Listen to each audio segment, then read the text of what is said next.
Slip کے ساتھ اور کیا چیزیں آپ کو نظر آتی ہیں کہ یہ کوئی 2-4 کام انسان کر لے تو اپنی مینٹل ہیلتھ کو وہ ٹھیک رکھ سکتا ہے؟ جیسے آپ نے کہا کہ اس چیز کے اوپر تو کہا جاتا ہے کہ کوئی انسان سلیپ کو ٹھیک رکھے تو مینٹل ہیلتھ کے بہت سارے مسائل کا یہ حل ہے. اور کون سی ایسی چیز ہے جو کہ انسان کی عمومی زندگی کا حصہ ہے جس کو جیسے واک اینڈ ایکسرسائز ہوں ایکچولی میں 4 پلرز آف مینٹل ہیلتھ اور فزیکل ہیلتھ کے لیے، یا وائٹل بیہیویئرز ان کو کہتے ہیں کہ کوئی ایک رویہ جو دوسرے رویوں کے اوپر یا ہماری اوور آل لائف کے اوپر بہت افیکٹ کرے. ٹھیک ہے، سو اگر ہم سلیپ کو بہتر کرتے ہیں تو صرف ایک آپ سمجھ لیں کہ ڈائریکشن میں ہمیں فائدہ نہیں ہوگا، اس کا اوور آل ہماری شخصیت کے اوپر بہت پازیٹیو افیکٹ ہوئے گا. ٹھیک ہے جی. اسی طرح سے واک اینڈ ایکسرسائز جو ہے، اس کو ہم باڈی لمٹس کو ایکسپینڈ کرنا بھی کہتے ہیں، کہ وہ جو ہے وہ بہت نیسسری ہے کہ آپ اپنے دن میں WHO تو 10,000 اسٹیپ پر ڈے پہ کہتے ہیں کہ اگر if you want to mentally and physically fit تو there is a need to do walks جس کے کہ 10,000 اسٹیپس پر ڈے ہوں. لیکن یہ گریجولی ہم ضرور مینٹین کریں، لیکن واک جو ہے ایک ایسا امپورٹنٹ وائٹل بیہیویئر ہے کہ جو نہ صرف ہماری فزیکل ہیلتھ کو بہتر کرتا ہے، مینٹل ہیلتھ کے لیے بہت ہی مینڈیٹری ہے وہ ان دیٹ وے کہ واک کرنے سے ہمارے کچھ ایسے کیمیکل ریلیز ہوتے ہیں جو ہماری فزیکل اور ایموشنل پینز کو بہت اچھے سے مینیج کرنا ہمیں ایزی کر دیتے ہیں. تیسری، کھانے پینے کا دھیان رکھنا. ٹھیک، یعنی کھانے پینے میں اپنی چوائسیز کو کانشیس کرنا.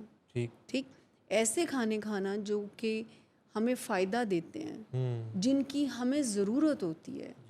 دیکھیں، جو میٹ ہوتا ہے یا جو گوشت ہے، یہ چونکہ ہمیں غسیل کرتا ہے، یہ انرجی زیادہ دیتا ہے، اور اگر ہمارے پاس کوئی ایسی فزیکل ایکٹیویٹی نہیں ہے تو وہ انرجی مجھے بتائیں کہاں جائے گی؟ وہ بیڈ موڈ بنے گی، وہ بیڈ تھاٹ بنے گی.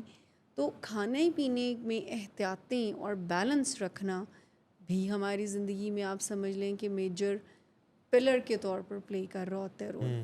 فورتھ جو ایلیمنٹ ہے وہ ہے اپنے تعلقات کو اطمینان میں رکھنا، یعنی اپنے تعلقات میں اطمینان، سکون کو پیدا کرنا. کیونکہ بہت سارے جو ہمارے ٹریگر ہیں وہ ہمارے ریلیشن شپ سے ہوتے ہیں. سو نیند، کھانا پینا، واک ایکسرسائز اور ریلیشن شپ سیٹسفیکشن، یہ وہ 4 چیزیں ہیں کہ اگر آج کوئی اس کو امپورٹنس دینا شروع کر دے تو اس کی زندگی میں ذہنی اور جسمانی بیماریاں، اگر وہ sound strong genetic make up بھی رکھتا ہے تو آپ سمجھ لیں کہ وہ جینز کو ڈبے میں بند کر کے تہہ خانے میں ڈال رہا ہے. بالکل، یعنی 4 کام کرنے سے. بالکل. اس میں اگر ایڈ کر دوں کہ جیسے ہم 21 سینچری میں رہ رہے ہیں اور ہر ایک کے پاس فون تو لازمی ہوتا ہے، اور سوشل میڈیا پریزنس اور ڈیجیٹل پریزنس لازمی ایک بن گیا ہے ہمارا اسپیکٹ. تو may be it can also be considered as a vital behaviour کہ ہم اپنی ڈیجیٹل ہائیجین کا خیال رکھیں. واٹ آر وی واچنگ، جو ریلیں ہم دیکھ رہے ہیں ان کے پیچھے مقصد کیا ہے، ان کا افیکٹ کیا آ رہا ہے ہماری برین کے اوپر. اس کے بارے میں بھی ہم تھوڑا سا سوچ لیں بیفور کہ ہم بس ایک اسکرولنگ، اینڈ لیس اسکرولنگ پہ شروع ہو جائیں. تو ہمیں اس کا بھی خیال رکھنا چاہیے.